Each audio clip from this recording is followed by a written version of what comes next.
Yes, hello my lovely students. Welcome back to my YouTube channel.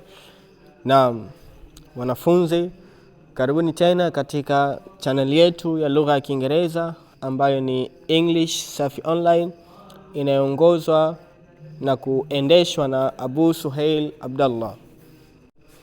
Leo tunaenda kujifunza kitu kipya ambacho ni personal pronouns in English.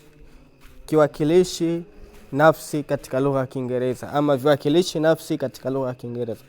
Kwa hiyo baada ya kumaliza lesson hii utakuwa na uwezo wa kuzungumzia viwakilishi katika hali zote, na utakuwa na uwezo wa kuzungumza vizuri kwa lugha ya Kiingereza bila hata ya kumtaja mtu ambaye unamzungumzia.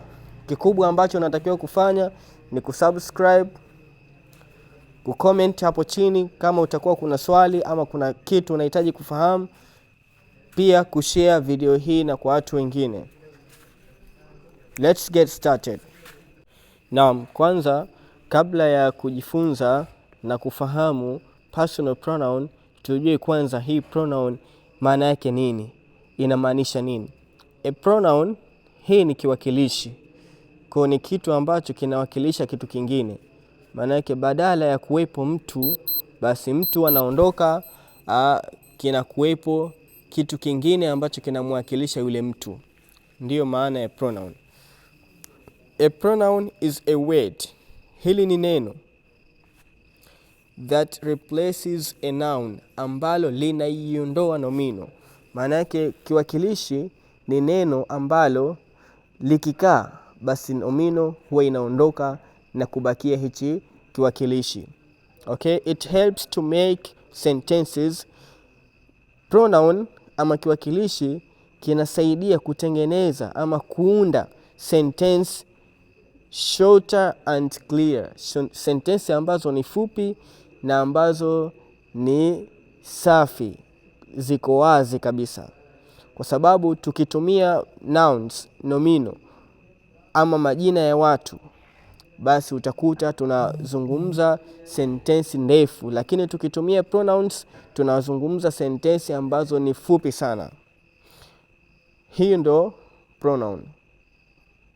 Baada ya kujua kwamba pronoun ni neno ambalo linawakilisha kitu kingine ama ni neno ambalo linaiondoa nomino, kwamba ikiwepo pronoun basi nomino lazima aondoke, na ikiwepo nomino lazima pronoun aondoke.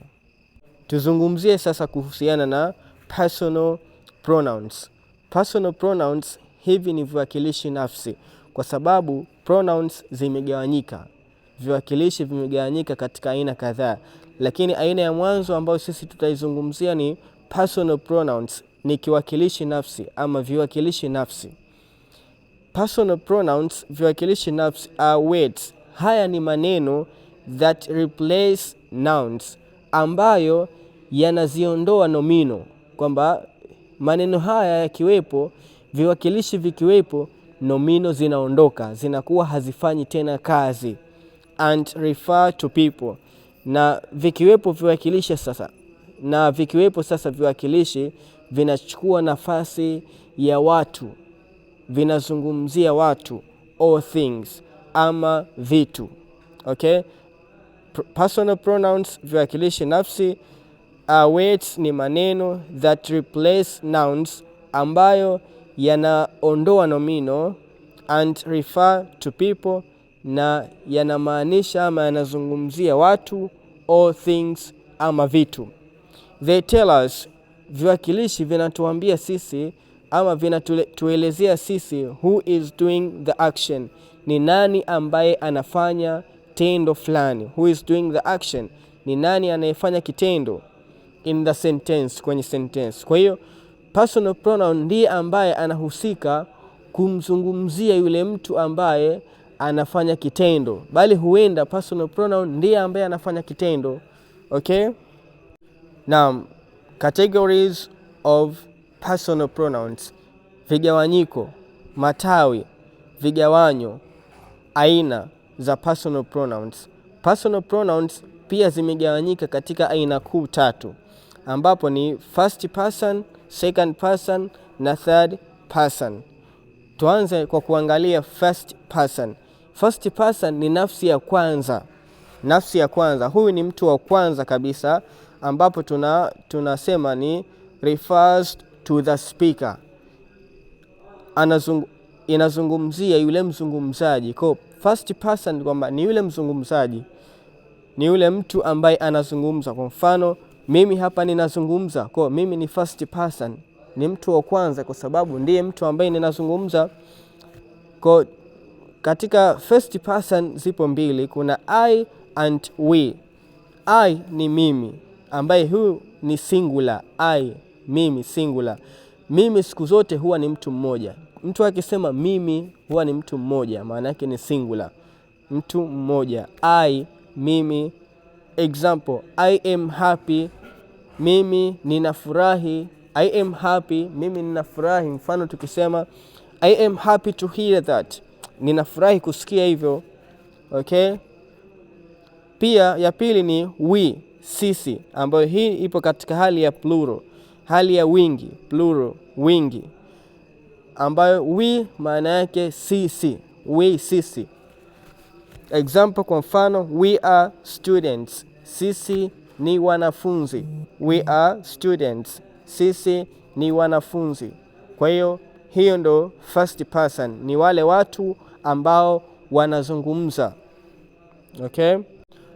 Baada ya kufahamu first person, tuangalie aina ya pili ya personal pronouns ambayo ni second person. Second person ni mtu wa pili, ambapo tunasema ni nafsi ya pili. Pia kwenye second person imegawanyika katika aina kuu moja kwa mbili. Second person, nafsi ya pili ama mtu wa pili, refers to the person. Huyu ni yule mtu being spoken to, ambaye unazungumza naye. Okay, ni mtu ambaye spoken to, unazungumza naye. Okay, kwa mfano mimi ninazungumza, lakini nazungumza na wewe ambaye unanitazama, wewe mwanafunzi. Basi mimi nitakuwa ni first person, wewe utakuwa ni second person. Wewe ni mtu wa pili, ambapo hapa tunapata you, hamna nyingine. Tunapata kiwakilishi ambacho ni you. You maana yake ni wewe, mtu mmoja. Pia you ni nyinyi, wingi. Maana yake you inaingia katika mtu mmoja, pia inaingia katika watu wengi, singular or plural, wewe ama nyinyi. Example, kwa mfano you are my friend, wewe ni rafiki yangu. You are my friend, wewe ni rafiki yangu. Hapo imetumika as singular, imetumika kama umoja. Lakini tukisema you are my friends, nyinyi ni marafiki zangu, hapo imetumika katika wingi kwa sababu tumeongeza s mwishoni kwenye friend. Okay? Naam, hizi ni muhimu sana kuweza kuzifahamu. Ni muhimu sana, na ninachokusisitiza, huu ni mwendelezo wa mafunzo ya lugha ya Kiingereza katika channel yetu ya English Safi Online. Hakikisha una subscribe, una like na una comment hapo chini kama utakuwa na swali ama kuna sehemu unahitaji kufahamu zaidi. Pia share kwa watu wengine ili na wao wajifunze. Okay, tuendelee.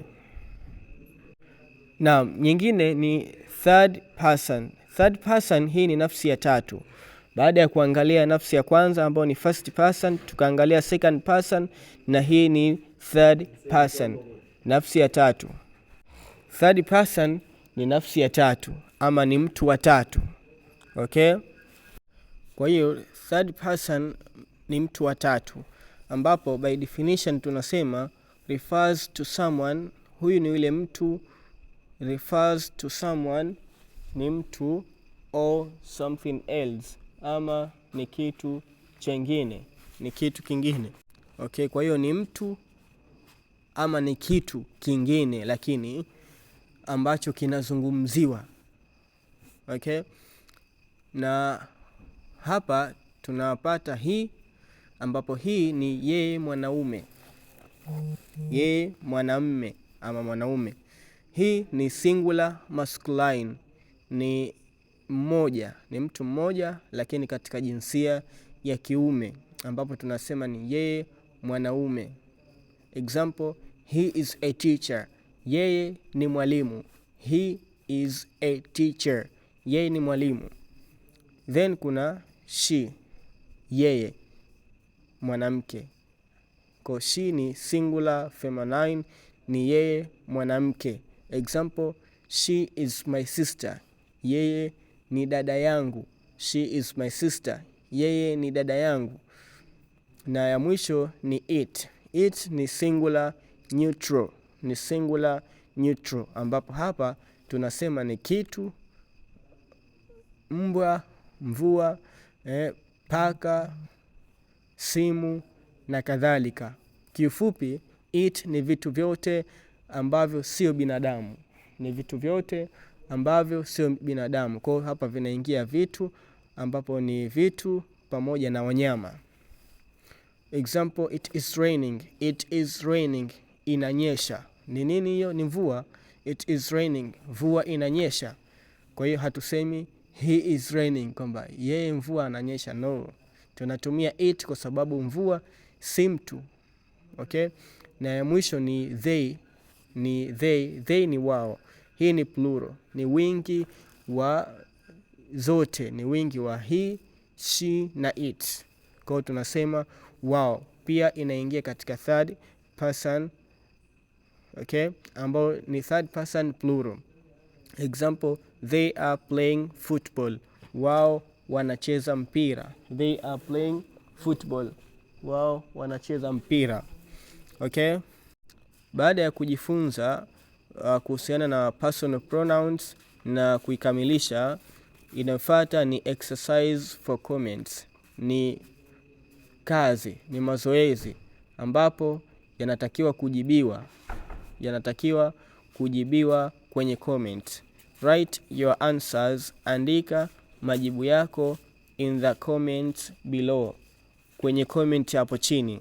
Kwa utaandika majibu yake kwenye comment hapo chini. Na mimi nitaangalia kama umepatia, nitakusahihisha, na kama haujapatia pia nitakwambia.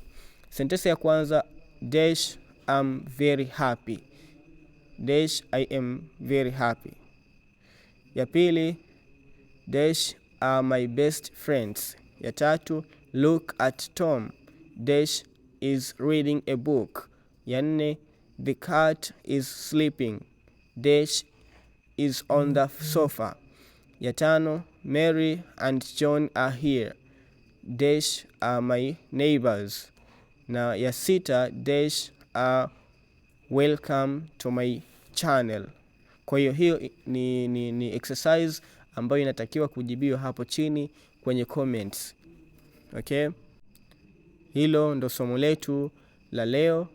Kwa hiyo tunaomba hakikisha una subscribe kwa ajili ya kupata lesson mpya ambazo tunafundisha kila wiki. Subscribe, like, comment, share video hii kwa watu wengine ili na wao wajifunze. English Safi Online, Fluent English starts here. Thanks.